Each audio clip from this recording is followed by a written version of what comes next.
ಸಂಗೀತ ವಿದ್ವಾನ್ಗಳು ಕರ್ನಾಟಕ ಸಂಗೀತ, ಹಿಂದೂಸ್ತಾನಿ ಸಂಗೀತ ಕೇಳಿರಬಹುದು.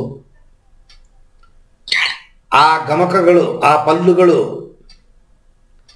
ಆ ಸ್ವರಗಳು, ಕಲ್ಪನೆ ಸ್ವರಗಳು, ಉಚ್ಚಸ್ಥಾಯಿ, ಲೋಸ್ಥಾಯಿ ಎಲ್ಲ ಎಲ್ಲಿಂದ ಸೃಷ್ಟಿಯಾಗತ್ತೆ ಅಂದರೆ ನಾಭಿಯಿಂದ. ಪ್ರತಿಯೊಬ್ಬ ಹಾಡುಗಾರ ಕೂಡ ಪ್ರಾಣಾಯಾಮವನ್ನು ಕಲ್ತಿರಬೇಕು. ಅಂದರೆ ಹೆಚ್ಚು ಪ್ರಾಣಶಕ್ತಿಯನ್ನು ಒಳಗಡೆ ಸೇಕರಣೆ ಮಾಡುವ ವಿದ್ಯೆ ಗೊತ್ತಿದ್ದರೆ ಮಾತ್ರ ಸಂಗೀತ ವಿದ್ವಾನ್ ಆಗಕ್ಕೆ ಸಾಧ್ಯ. ಈಗ ನೀವು ನೋಡಿರ್ಬೋದು, ಈ ಬ್ರಾಹ್ಮಣರುಗಳು, ಪುರೋಹಿತರುಗಳು ಮನೆಯಲ್ಲಿ ಫಂಕ್ಷನ್ ಆದಾಗ ಕರಿತೀರಾ, ಮಂತ್ರ ಹೇಳ್ತಾರೆ, ನಮಗೆ ಅರ್ಥ ಆಗಲ್ಲ, ಬರ್ತಾ ಆಗಲ್ಲ, ಏನೋ ಹೇಳ್ಬಿಟ್ಟು ಹೊಟ್ಟೋಗ್ತಾರೆ. ಕಾಸು ತಗೊಂಡು ದಕ್ಷಿಣ ಪಟ್ಟಣ ಮೂಟೆ ಕಟ್ಕೊಂಡು ಹೊತ್ಕೊಂಡು ಹೋಗ್ತಾರೆ. ಅವ್ರು ಕೇಳೋದೆಲ್ಲ ಅಡ್ವಾನ್ಸ್ ತಂದಿಟ್ರೆ ಮಂತ್ರ ಸರಿಯಾಗಿ ಬರುತ್ತೆ. ಅವ್ರು ಕೇಳೋದ್ರಲ್ಲಿ ಏನಾದ್ರು ಎಡವಟ್ಟು ಮಾಡಿದ್ರೆ ಮಂತ್ರ ಬರಲ್ಲ. ಆ ಮಂತ್ರಗಳು ಹೇಳೋರು ಮುಖನ ನೋಡಿ ಒಂದು ಪರಿಮಳ, ಒಂದು ಕಾಂತಿ, ಒಂದು ಕಳೆ.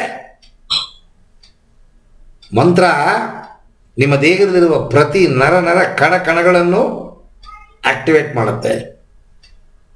ಅಷ್ಟು ಶಕ್ತಿ ಇದೆ ಮಂತ್ರಕ್ಕೆ. ಮಂತ್ರದಿಂದ ಏನನ್ನ ಬೇಕಾದ್ರೂ ಸಾಧನೆ ಮಾಡ್ಬೋದು.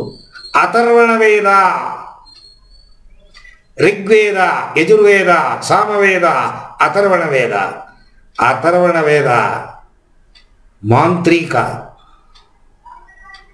ಕಾಳಿಯನ್ನು ಪೂಜೆ ಮಾಡಿ ದೇವರನ್ನ ಒಲಿಸ್ಕೊಂಡು ತಪ್ಪಕ್ಕೆ ಬಳಸ್ತಾರೆ.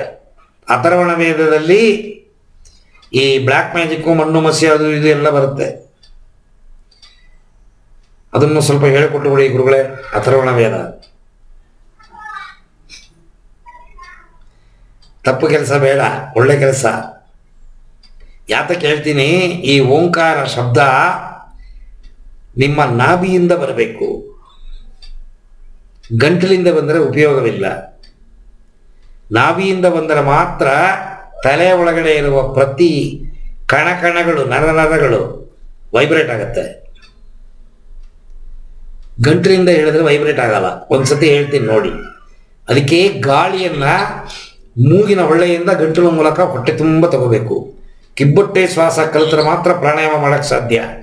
ನೀವು ಕಿಬ್ಬೊಟ್ಟೆ ಶ್ವಾಸ ಸರಿಯಾಗಿ ಕಲ್ತಿಲ್ಲ, ಅದಕ್ಕೆ ಬರ್ತಾ ಇಲ್ಲ ನಿಮಗೆ. ಒಂದ್ಸತಿ ಮಾಡ್ತೀನಿ ನೋಡಿ.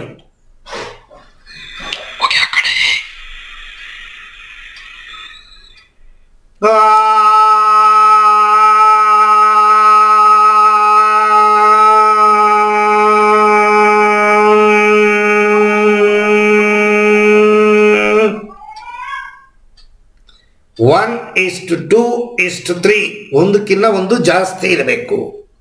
ಆಗಿನ ಊ ಜಾಸ್ತಿ, ಊಗಿನ ಇನ್ನು ಜಾಸ್ತಿ.